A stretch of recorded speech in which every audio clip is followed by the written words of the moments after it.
launch could happen perhaps in around 2 weeks. That they may be getting ready for a missile launch in the next couple of weeks.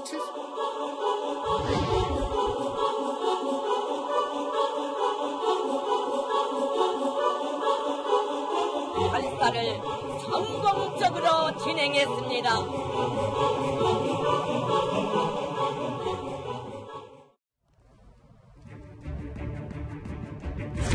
네, 북한이 앞으로 2주 이내에 ICBM 발사 시험을 준비하는 정황이 포착됐다라는 해외 언론의 보도가 있었습니다.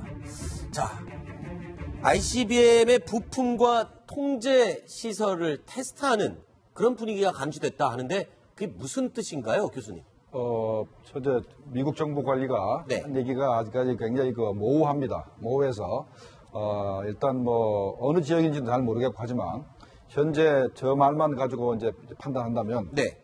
통제 시설을 테스트한 거는 미사일 탄두에 교신 장치가 있습니다. 네. 그래서 통제 시설이 미사일 탄두하고 이 교신하는 것을 잡았을 가능성이 하나 있고, 네. 그다음에 부품을 파악했다는 것은 네. 평양시 산음동에 미사일 제작 공장이 있어요. 네. 그 미사일을 옮겨가지고 이걸 결합하는 공장으로 옮기는 과정을 아마 위성으로 잡았을 가능성이 있습니다. 아하. 그러면 저게 어느 부품인지 대충 압니다. 네. 첫 번째 백두산 로켓이 있을 거고, 그다음에 2단 로켓 정도를 아마 부품을 봤을 겁니다. 그러니까 네. 이게 옮겨지니까 분명히 조립 공장을 가고 있으니까 네. 곧 모자라서 이걸 결합을 시켜가지고 네. 발사하지 않겠나 해서 한 couple of weeks, 한 2, 네. 3주 내에 쏠 것 같다라고 얘기한 것 같습니다. 자, 그런데 지난 7월 4일에 ICBM을 성공적으로 발사했다고 대대적으로 자랑을 하고 공개를 하지 않았습니까? 그런데 2주 안에 다시 또 ICBM 시험 발사를 한다.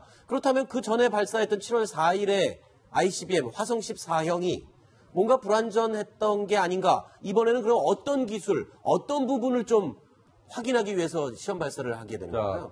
지난번에 북한이 대기권 재진입 기술을 보여줬다고 주장을 했지만, 그렇죠. 그걸 한국이나 미국 측에서 인정 안 해줍니다. 그렇죠. 뭔가 모르지만 하여간 재진입체가 들어와서 다 타지 않고 물에 빠졌다. 상당한 기술입니다. 어찌됐든 간에. 네. 하지 않았으니까.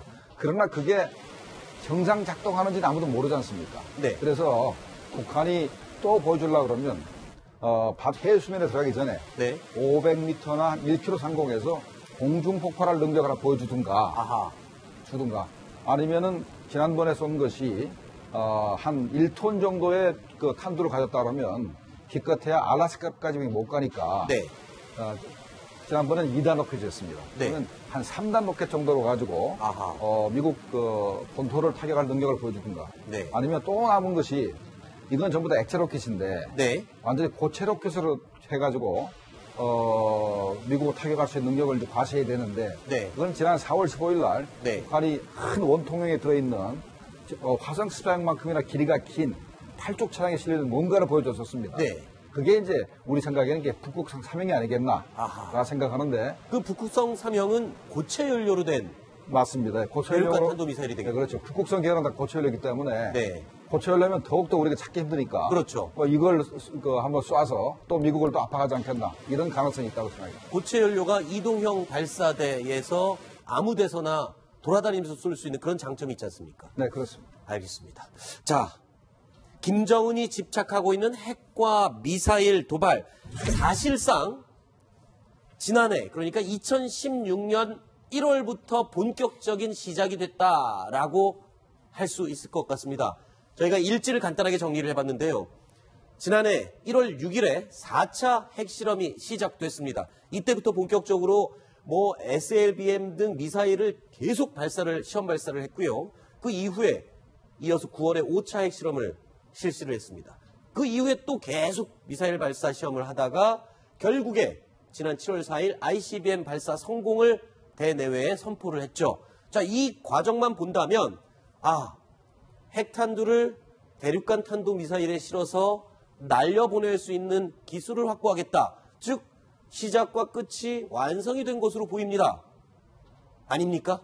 네, 저 일지가 왜 중요하냐면요. 네. 지금 북한이 7월 4일 날 ICBM이라고 주장하는 탄도미사일 쏘고 네. 또 쏘겠다고 하는 것이 큰 흐름에 있다는 겁니다, 이게. 그냥 네. 따로 떨어진 게 아니고 1월 6일 날 4차 핵실험으로부터 시작된 큰 도발의 흐름이 지금 계속 가고 있다는 거죠. 네. 그래서 그 가고 있는 것이 7월 4일 날 ICBM 발사로 끝나지가 않고 계속 이어지고 있다. 네. 당분간은 저런 도발의 흐름이 계속 갈 것이다라고 우리가 추정을 할 수 있는 겁니다. 네. 북한이 1993년에 1차 핵위기가 터진 다음에 네. 계속 핵과 미사일 능력을 이제 증가시켜 오는데 이게 계속 일직선이 아닙니다. 한번 도발의 사이클이 한번 가고요. 네. 한번 그게 어느 정도 무르익은 다음엔 또 돌아서서 대화의 사이클로 갑니다. 네. 그러다가 또 시간을 끌다가 기술적인 준비가 되면 또 도발의 사이클을 시작합니다. 네. 그렇게 해서 여러 번 이제 온 건데 지금은 분명히 북한이 1월 6일 날 4차 핵실험으로 시작된 큰 하나의 새로운 도발의 사이클이 계속 가고 있다라는 것을 보여주는 거죠. 오늘 CNN 보도가 바로 그걸 확인해주는 그런 의미가 있다고 하겠습니다. 그렇군요. 그러니까 ICBM 발사 성공했다고 막 자랑했던 이 7월 4일이 사실상 보면 또 김정문 교수님 말과 합쳐보면 보다 멀리 나갈 수 있는 미국 본토를 타격할 수 있는 ICBM이 개발될 때까지 앞으로 계속 이 도발은 이어질 수밖에 없다. 이렇게 볼 수 있겠군요. 그렇습니다. 김정은이 작년 1월 6일 날 핵실험을 한 다음에 그 제2서라는 그 결정서인가요? 그걸 공개하지 않았습니까? 그때 마음먹은 목표가 뭐냐? 이걸 우리 당국이 지금 계속 분석하고 있을 텐데 네. 아마도 제 추측에는 이번 도발의 사이클에서 모든 걸 끝내겠다라는 굉장히 옹골찬 결심을 한 것 같아요. 네. 그렇게 본다면 지금 남은 것이 아까 교수님도 말씀하셨지만은 몇 가지가 더 있는 겁니다. 네. 재진입 기술이 있다고 보여줘야 되고 네. 정밀 유도 기술이 있다고 보여줘야 되는 거고요. 핵탄두도 소형화, 경량화, 다중화했다는 걸 증명해 보여야 되는 거죠. 아하. 그것까지를 이번 사이클에 하겠다고 결심했다고 보면 네. 앞으로도 더 많은 아이템들이 남아있는 겁니다. 자, 그러면 지금 방금 신석호 부장이 말해준 이 내용들이 궁극적인 김정은의 목표가 되는 겁니까? 도착 지점이 되는 겁니까? 네, 김정은의 목표는 이제 기술적 목표하고 네. 정치 군사적 목표하고 이제 나눠서 봐야 되는데 네. 기술적으로 보면은 아까도 얘기했지만은 3단 로켓을 쏴서 워싱턴을 공격할 수 있는 능력을 보여주는 것도 있지만은 네. 그다음에 또 이제 공중 폭발도 시켜야 된다고 얘기를 했죠. 네. 그런데 정말로 핵폭탄을 이 대기권에서 폭발시킬 수 있습니다. 네. 이것도 한번 보여줘야 되거든요. 아하. 그러면 북한이 EMP 공격을 할 수 있는 능력을 보여줄 수 있기 때문에 그렇죠. 북한이 정말로 자기네 능력을 보여주려면 한 30km, 40km 상공에서 네. 핵폭탄을 정말 폭발시켜가지고 네. EMP 능력을 보여주면은 네. 그때는 어느 누구도 북한의 능력을 부인할 수가 없기 때문에 네. 아마도 궁극적으로 거기까지 갈 것이고 네. 그다음에 또 하나는 이제 북한이 이제 백두산 엔진을 개발하면서 뭐라 그랬냐면 36,000km 상공에다가 정지궤도 위성을 쏘겠다고 했습니다. 네. 이걸 목표로 설정했기 때문에 백두산 엔진을 한 4개 정도로 클러스팅을 해서 1단 로켓을 만든다 그러면은 아마도 북한이 몇 년 내에는 아마 정지궤도 위성을 쏠 수 있을 겁니다. 그렇군요. 자, 마지막으로 다시 한번 정리를 하겠습니다. 김정은이 지금 시도를 하고 있는 핵과 미사일 도발의 큰 흐름이 1월 6일에 시작됐다면 이 흐름은 지금 계속 이어지고 있는 것이고 지금까지 얘기했던 이런 목표들을 이룰 때까지 김정은은 끝없이 계속 핵과 미사일 도발을 할 것이다 라는 결론을 내릴 수 있을 것 같습니다. 그런데 지금 우리 정부 입장은 어떻습니까? 불과 얼마 전에 이 새로 출범한 문재인 정부에서 북한을 향해서 남북 군사회담 그리고 남북 적십자 회담을 제안한 상태입니다. 북한은 아직도 화답이 없습니다. 자, 국방부의 입장, 오늘 아침 브리핑 내용 들어보시죠. 그 북한 언제까지를 좀 시한으로 보고 계신가요? 오늘 오후까지는 좀 기다려 봐야 될 사안으로 보고 있습니다. 그렇다면 뭐 군통신선은 계속해서 열어두고 우리 측은 항상 수신할 준비가 돼 있습니다. 자, 지금 보면요. 우리 정부가 제안한 지금 군사당국 회담일 하루 앞두고도 아직도 무응답 상태로 북한은 저렇게 버티고 있거든요. 그러면서 뒤쪽으로는 아까 살펴봤던 ICBM 발사, 시험 발사를 또 준비하고 있고요. 자, 이렇게 되면은 앞뒤가 지금 안 맞는 뒤로 속된 말로 호박씨를 까는 듯한 이런 상황이잖아요. 아직까지 시간이 남아있기 때문에 북한이 과연 군사회담을 완전히 이렇게 보이콧하느냐. 네. 라는 것을 우리 좀 노출해봐야 되겠는데요. 군사회담을 하면 굉장히 좋은 게 많습니다. 북한 네. 입장에서도. 일단 한미 간의 관계를 이관시켜가지고 네. 이가시켜서 이제 바로 북한이 원하는 통미봉란 전략으로 해서 미국과 북한이 이제 평화협정을 체결하는 것도 이룰 수가 있는 거고. 네. 그러면 이제 한국을 국제적인 제재 전선에서 이탈시켜가지고 제재를 무실화시키는 것도 있고. 그다음에 또 북한이 원하는 대북 확성기 방송이나 전단 살포 이런 것들을 중지시킬 수 있는 이런 그러니까 많은 이점이 있기 때문에 네.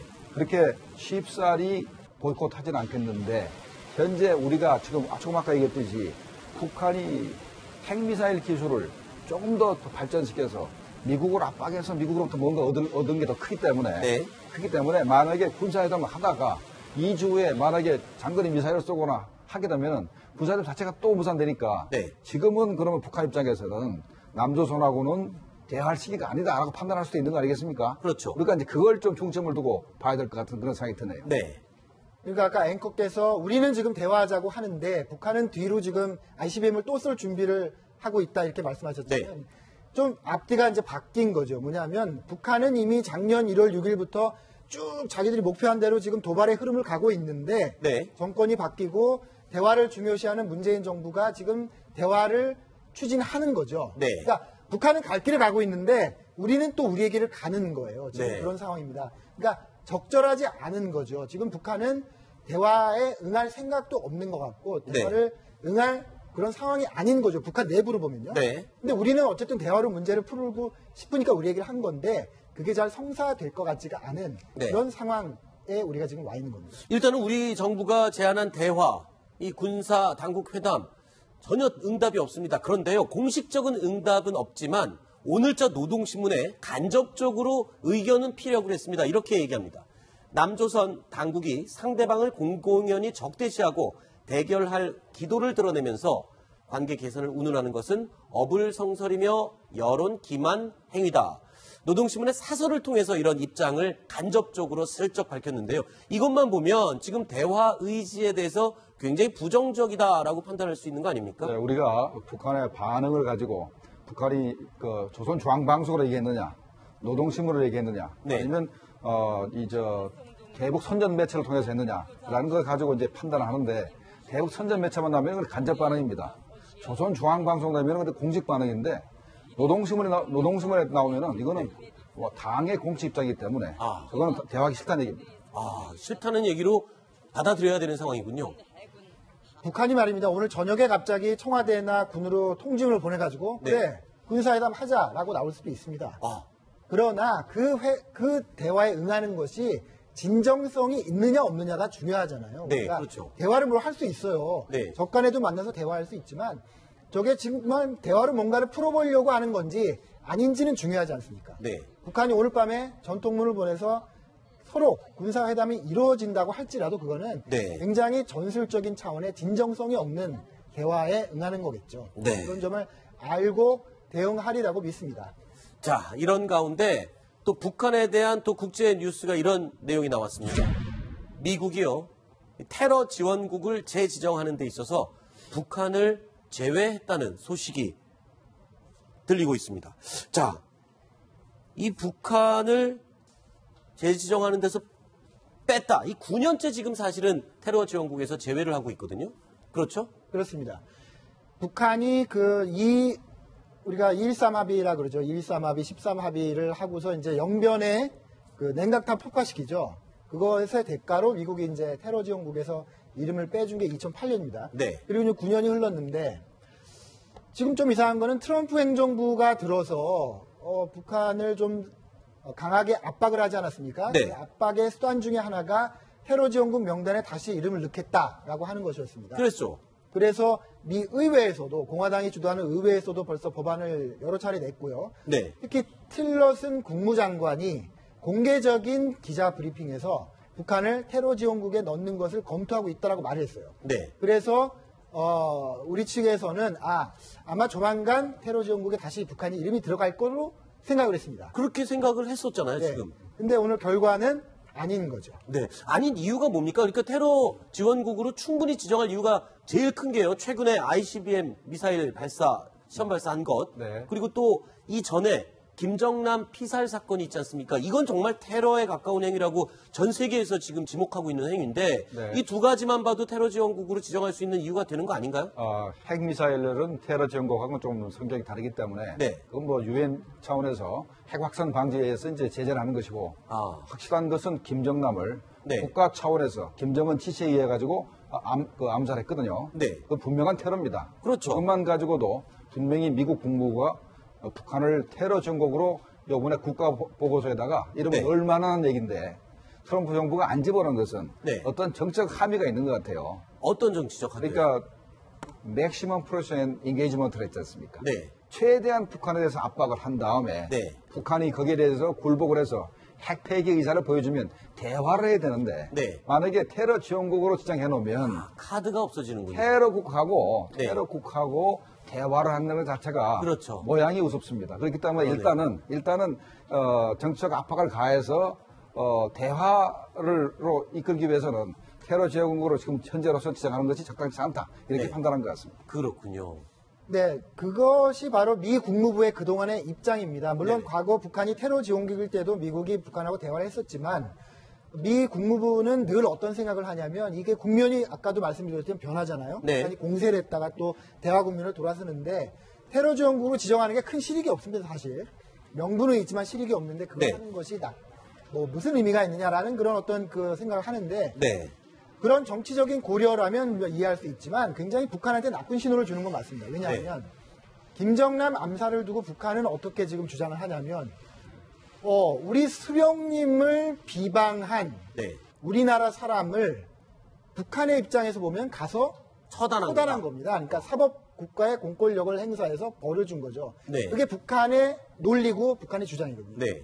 근데 지금 말씀하신 대로 분명한 테러 행위를 지정 안 한 거는 어떻게 보면 북한의 그런 주장을 받아주는 꼴이 될 수도 있는 거예요. 그렇군요. 그런 의미에서 본다면 이번 결정은 북한에 굉장히 좋지 않은 신호를 보낼 수 있습니다. 네. 자, 북한이 테러 지원국으로 지정되는데 제외된 게 벌써 9년째입니다.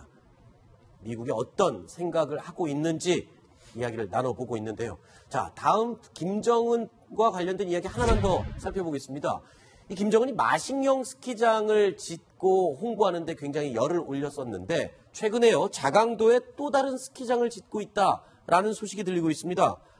어떤 곳입니까, 김정문 교수님? 네. 자강도라고 하면은 요 위에 한참 위에 있는 곳인데요. 자강도는 북한의 군사 시설이 직결되어 있는 네. 그 지역이고, 그다음에 이제 바로 그 위에 강계시 있지 않습니까? 예. 강계시가 우리가 잘 알지만은 북한에서 가장 추운 지역 중에 하나고, 네. 바로 이제 중국하고 맞닿아 있는 지역입니다.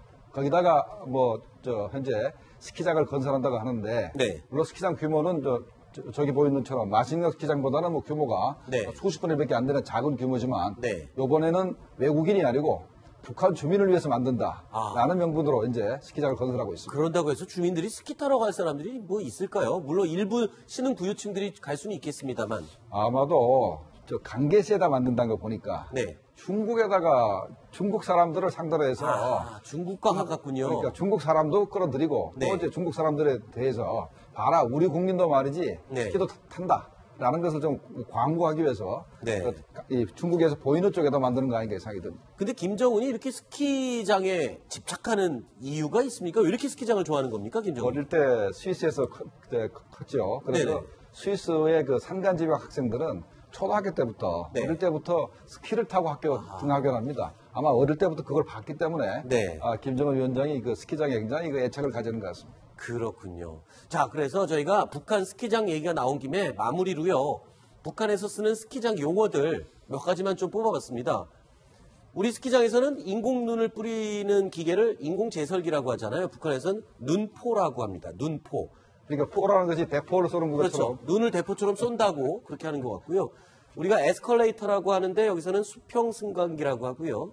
또 스키어들이 꼭대기까지 올라가기 위해서 이용하는 리프트를 끌림식 삭도라고 얘기를 하는군요. 순 우리말을 쓰려고 한 노력은 있는데 글쎄요, 굉장히 낯선 용어로 보이는 것 같습니다. 자, 북한에서 사용하고 있는 스키장 용어까지, 그리고 북한 내부, 그리고 2주 안에 ICBM을 추가 발사할 수 있다라는 가능성 얘기까지 한번 나눠봤습니다. 자, 오늘 김정봉 실장님 그리고 신석호 부장 두 분은 이야기 여기까지 듣도록 하겠습니다. 오늘 말씀 고맙습니다.